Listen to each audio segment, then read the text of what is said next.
I've never really done anything over Christmas, especially considering that travel is severely restricted.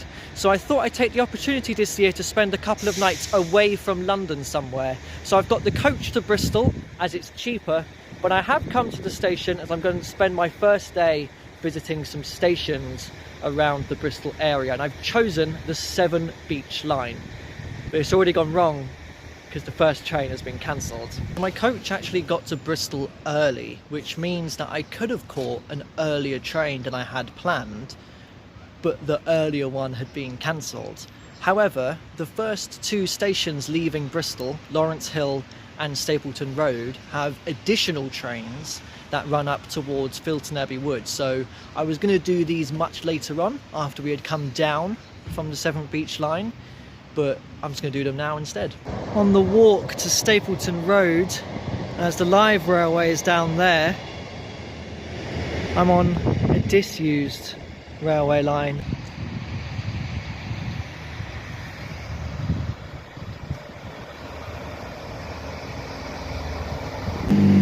This train is the original train I would have caught anyways, so I'm still on time.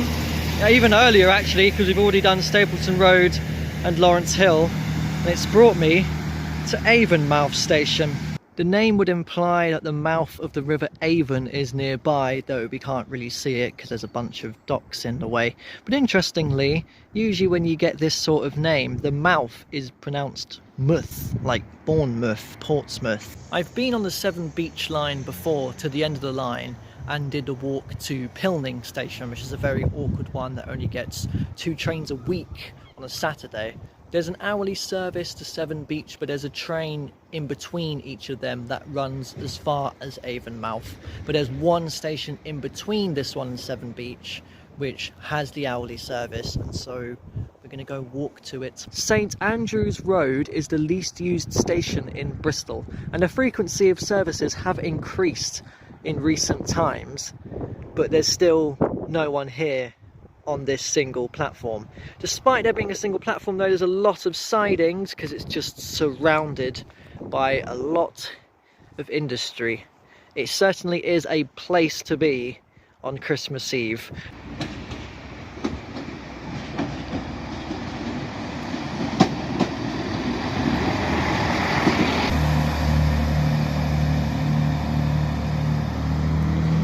In the 5 years since I travelled on the Severn Beach Line, a brand new station has opened up, Portway Park and Ride, which opened on the 1st of August 2023. Now usually with these park and ride stations, they usually are called Parkway. So this could have been Portway Parkway. It's the only one which is specifically park and ride. The premise of the park and ride station is to park your car and get the train into Bristol. And it's an optimal location for it, considering we are underneath the M5 motorway. The station's just around the corner up there. And this is the shot of the River Avon, which I was missing from Avonmouth. I'm going to walk up alongside this river to the next station. Made it up to Shirehampton station, where you can see clearly that there's a second disused platform. And also this map here predates Portway Park and Ride.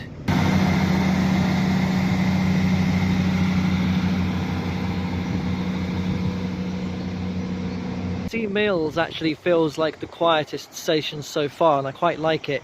We're even getting some more river action here as well. Very dramatic by the river here, as it's all grey. It's a great path underneath the railway bridge that you can take.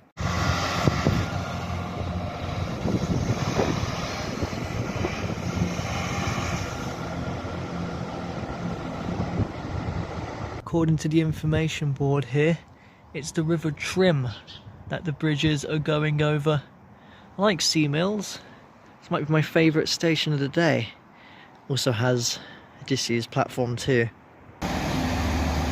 Most of the line has been single track, but Clifton Down is one of the few stations which have 2 platforms to allow the trains to pass by each other. I can see in the background on a poster the Clifton Suspension Bridge, which is where I visited when I first came to Bristol on the coach about a year and a half ago now. As it's getting dark, we're nearing Bristol again, as it's getting a lot more built up. It's not as rural as it was back at Sea Mills. I just waited at Clifton Down for the next train. I've now made it to Redland, but I'm not going to wait here. I'm going to do the walk to the next station. And our shortest walk of the day brings us to Montpellier station, which is actually the last one I need on the Severn Beach Line, as we've done Stapleton Road and Lawrence Hill earlier.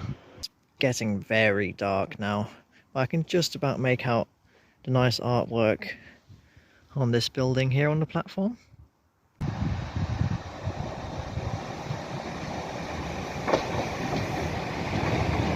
I've made it back to Bristol Temple Meads after successfully completing the Severn Beach Line. Now, despite the cancelled train this morning, we were still ahead of schedule, but now I've made it back here. There's another one. The plan was to head to Bath Spa. There's 2 stations in between Bristol and Bath, and I was going to do both of them along the way. I still can, sticking to the original plan.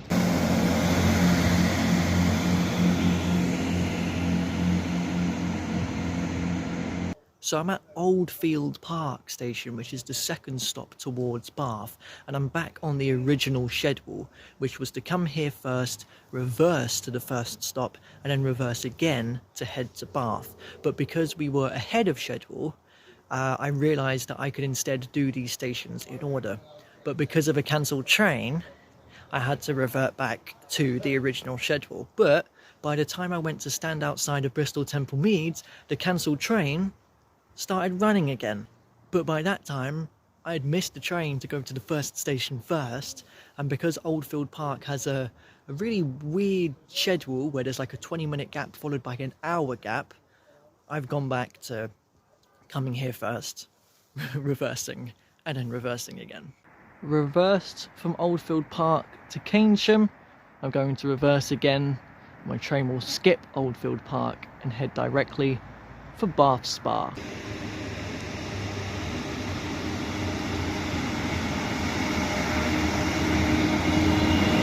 I've made it to Bath Spa. Fantastic Christmas lights decoration outside of the station here. I'm quite pleased that we've got all of the stations I had planned done today. And with no public transport, I'm kind of stuck here for the next 2 nights, so I'll see you back here tomorrow when we explore Bath Spa.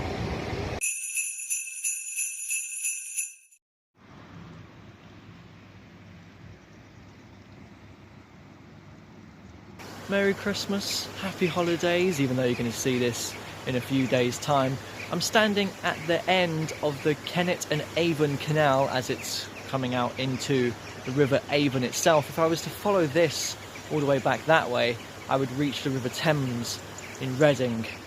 I'd like to do some walks along this canal next year, but for now I'm going to go a little bit along the River Avon this morning to start off my Christmas Day explore around Bath. I've reached a point along the River Avon where an old railway line would have once went across it. I'm going to come off of the river to go and see where this line terminated.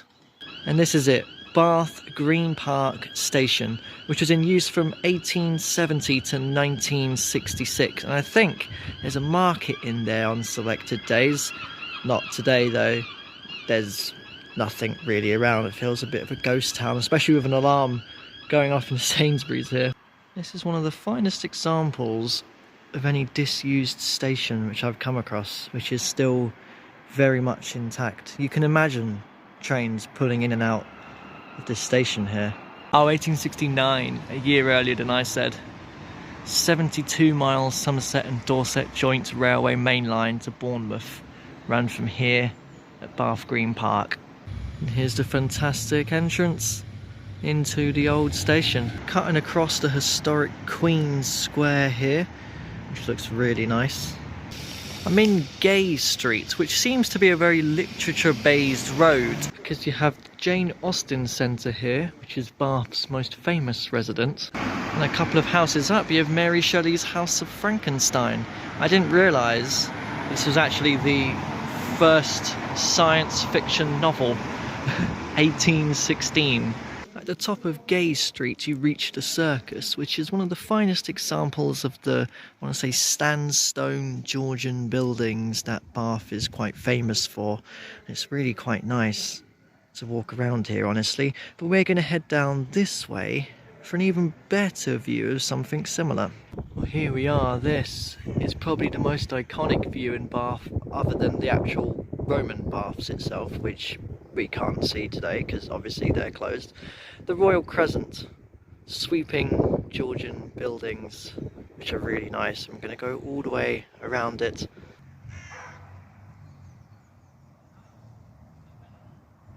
I've come back down to the River Avon by what looks to be like a very miniature version of the Clifton Suspension Bridge, and we're going to go along for another section of it now. So I've come along the River Avon, and I've seen over this way what looks to be another railway bridge. Now, trains out of Bath Green Park could have headed towards Bristol, and they would have went over that bridge, or they would have headed south, and along the southern route you can still follow it as it's a public footpath, and that's exactly what I'm going to do. And this is it, the Bristol and Bath railway path. And we're actually passing over the live railway now. Oldfield Park station actually is just over there somewhere, and when we were on the train yesterday it gave us a little indication of what we may encounter on this walk. So yes, there are disused railway tunnels that we will come across. However, Devonshire Tunnel here is closed, and I did know this. Luckily it's not the longest diversion in the world, and they did say there were 2 tunnels, wasn't there? And I know that the second one is much longer than the Devonshire Tunnel here. Funnily enough, I actually looked at coming to Bath earlier this year, and this same tunnel was closed for a completely different reason. It's just cursed, I guess.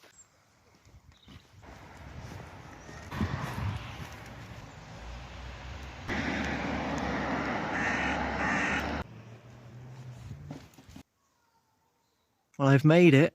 I'm on the other side of the Devonshire Tunnel. You can see it's locked up. This is amazing. Yeah, it was only meant to take 4 to 5 weeks. It should be open now, but it isn't. It was delayed. Oh my lord. You can't even see the other end. Wow. Great information board about it. You can see the full route of the railway up from Bath all the way down to Bournemouth. That's such a crucial route, it feels, which we would benefit from today. The pathway through them opened up back in 2013. I didn't realise that it was buried. I thought maybe it would still be visible, but there was just no public footpath through it. Even without the 2 tunnels, this is a pretty incredible old railway walk to be taking. The second tunnel isn't too far though, actually, so that'll be coming up soon. Hey, there it is, and it is open. The Coombe Down Tunnel. Just imagine standing here and having a massive steam engine come thundering out of the tunnel. It's very peaceful here now. Opened in 1874, it was the longest railway tunnel in the UK without ventilation shafts. It says it's one of the country's longest cycling and walking tunnels. It gives us the length of it, 1,670 metres, literally just over a mile. It should take about 25 minutes to walk. Well, I've got to do it, surely. All right, here goes nothing. I am so unbelievably excited to do this. It's not exactly a place one would normally find themselves on Christmas Day. I'm not going to see daylight for a very long time. It just goes on and on and on. I just stopped to press record, and it just occurred to me how quiet it is. Like, I can hear the ringing in my ears because it's so deathly silent in here. This is the place I most wanted to visit in Bath, by the way. Like, I can't express how excited I am that I'm actually in here.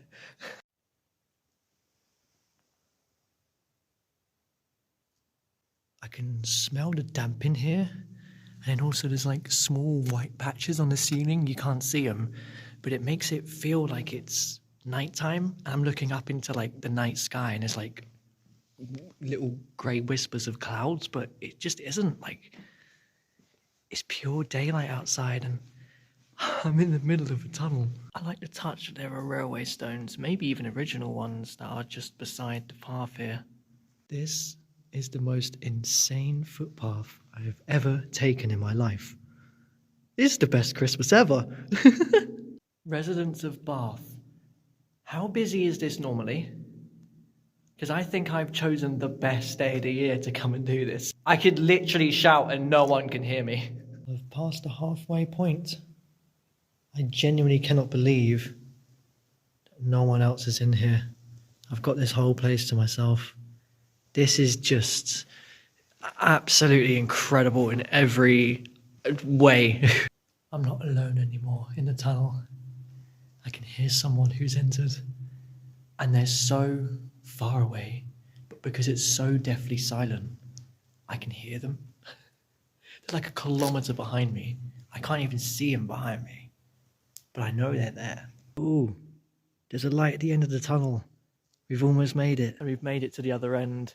It took a moment there for my eyes to adjust. That was the single most favourite path I have ever taken on a walk, ever. And I thought the stunning coastal walk to Land's End was amazing. And in such a short amount of time, the railway has changed so much, from going through such a long tunnel to being on top of a viaduct with quite an impressive view over in that direction. Found a set of stairs down, so I had to take it because, I mean, just look at that.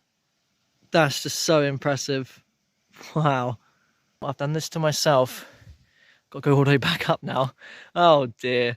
So I thought I'd continue along the old railway line to the next station, which is called Midford, which still has its platform here. You can see the section we walked from Bath to Midford, which is very small in comparison to the rest of the Somerset and Dorset Joint Railway. This station actually featured in the opening scenes of a film called The Titfield Thunderbolt, a train going over that bridge over there. I think this is also the foundations of an old signal box down here. But there's a train going underneath it as well. I can actually see a small section of that second disused railway line as well that would have passed underneath this one.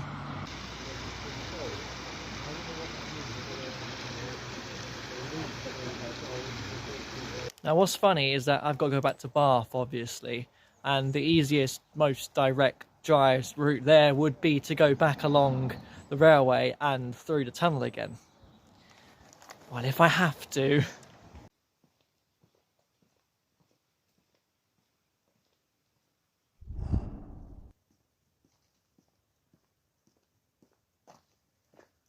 It's a long walk back, you know.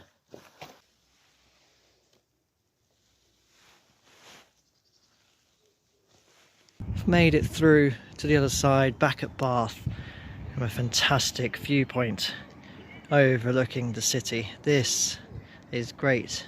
There's a station down there. No trains today. Now, I've actually only been to Bath once before, and it was about 5.5 years ago. The first time I went to Bristol, actually, and travelled on the Severn Beach Line and did the walk to Pilning. But I realised what I could do was change here at Bath Spa and catch a train to stop at Oldfield Park and Keynsham, because back then I was more focused on stopping at stations rather than visiting stations. So in the little amount of time I had here at Bath, I came to this viewpoint because I spotted it on the map, and it gave me a good view overlooking the city, which I didn't have enough time to go and explore. That's why I'm so pleased that I've had the opportunity today to come and do this, and I've just had the best day. Honestly, like, this is the best way to spend Christmas for me. And yeah, love Bath Spa, love the two tunnels, even though I didn't get to go in one of them. But I think that was actually for the best, because the second one's so much longer. It's just such a greater experience. If I'd done the shorter one beforehand, it wouldn't have been as impactful. And as it's getting dark, I'm going to head down into the city and have a look at some of the Christmas lights, and probably finish off with a shot of Bath Abbey down there.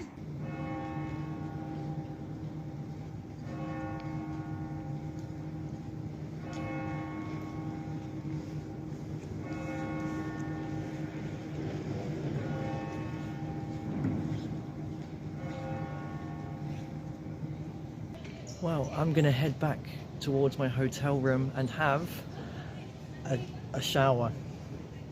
Merry Christmas.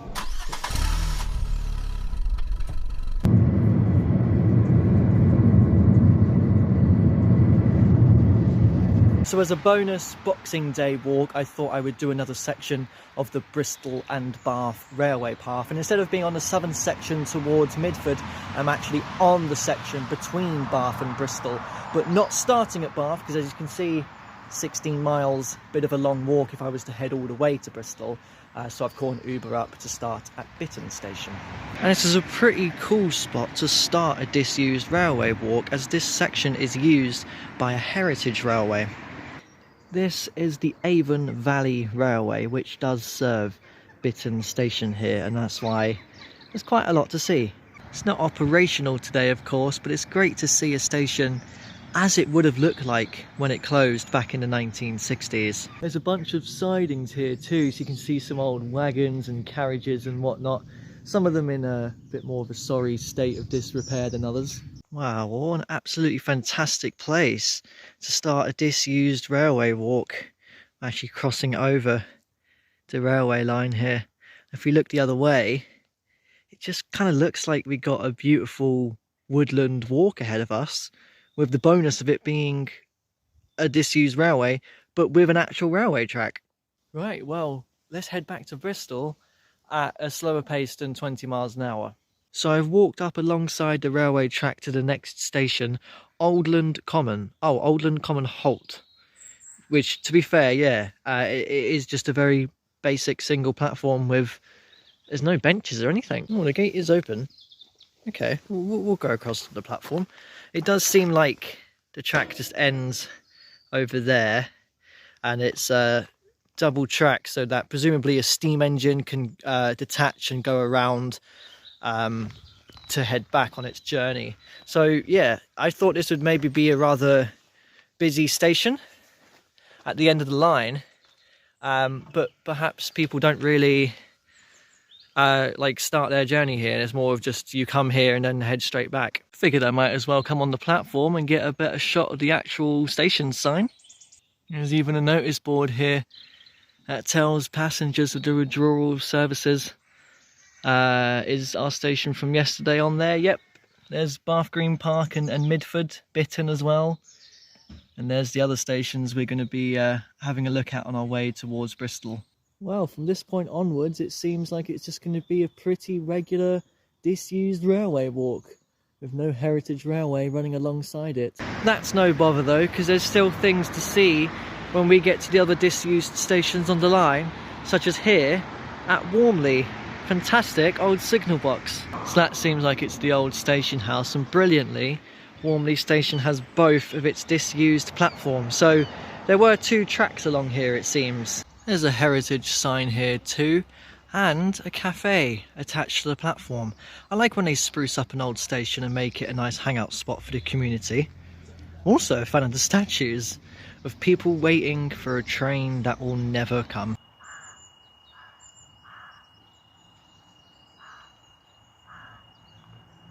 Might as well walk it.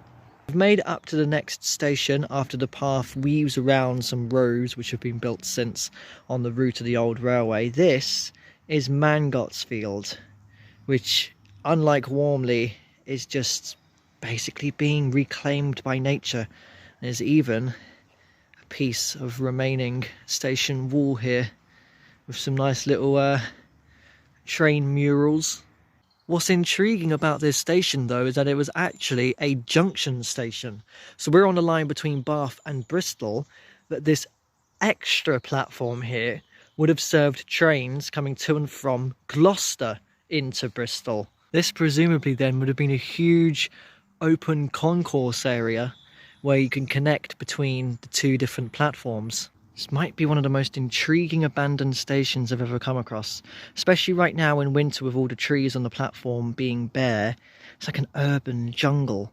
So some dates for you then. The line towards Gloucester opened up in 1845. The line that we're on between Bath and Bristol opened up in 1869. The railways through here closed in 1966. The Avon Valley Railway opened up in 1972, though I think the platform at Oldham Common dates from 1997. I think that station itself only opened up in 1935, later than some of the others on the line.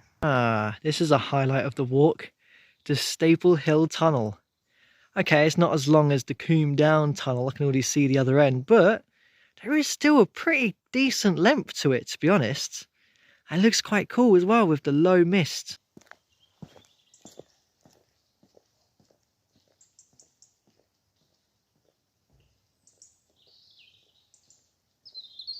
This is still really cool because it's so much bigger than the Combe Down tunnel, because this would have had 2 tracks, not 1. Even the roof is so much more further up. This is amazing. And yet again, I've got it to myself. Even though today I've seen more cyclists and walkers than I did yesterday, this section, nobody's here. So it did occur to me that maybe because the other tunnel was closed yesterday, that cyclists couldn't really access the second tunnel, because I had to go down a rather steep set of stairs, so that combined with Christmas Day might mean why it was quite empty. Ooh, look at this. There's like a ventilation shaft. Whoa, oh, I just had a raindrop just like hit my face. I'll admit, I didn't think this would be that interesting, because I was comparing it to Combe Down Tunnel and how it's so much shorter. I thought, oh, it won't be as cool as that. But actually, because of the sheer girth of this one, it almost rivals it, which is absolutely amazing. Can you tell I like walking through old railway tunnels? Shortly after you come out of the Staple Hill Tunnel, you come across Staple Hill Station, which doesn't have as much as the other ones we've seen, just a simple single platform, but it's still cool to see. Almost walked past these 2 brick chimneys without noticing them. They look amazing in the mist. If you didn't think there was much to Staple Hill Station, well, Fish Pond Station kind of has nothing, except a pile of dirt. So from our railway bridge, I'm looking down the road towards where another railway bridge would be, and that would be a spur of track coming off of this one to link up with the Severn Beach Line at Montpellier Station. I've reached a point on the old railway now where we crossed over it on our walk between Lawrence Hill and Stapleton Road Station, so everything is starting to link together as we near Bristol. Unexpectedly, we do actually have a bit of old railway track here.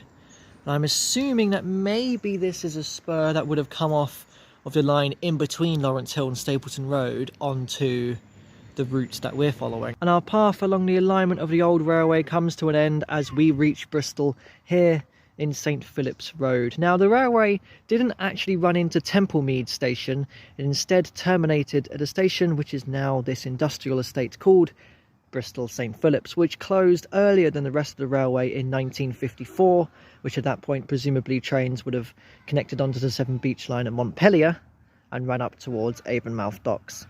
Well, that kind of brings to an end our epic 3-day adventure in Bristol and Bath over the festive period, and what an amazing adventure it was. If you're looking for more disused railways in these parts, if you're ever here, check out Bristol Docks. That's quite an interesting place to walk around. I did that on my coach trip here last year. Speaking of which, I got to go now and catch the coach back to London. So all I've got left to say is thank you for joining me on this adventure and for all of my walks in 2024, as this will be my last video of the year. I guess we're just going to keep doing the walks in 2025, so I'll see you then. Oh yeah, favourite and least favourite stations, by the way, from 2 days ago. Sea Mills, probably the favourite one. Least favourite, I was going to go with Lawrence Hill, but actually I didn't like Keynsham very much. Wasn't much to it.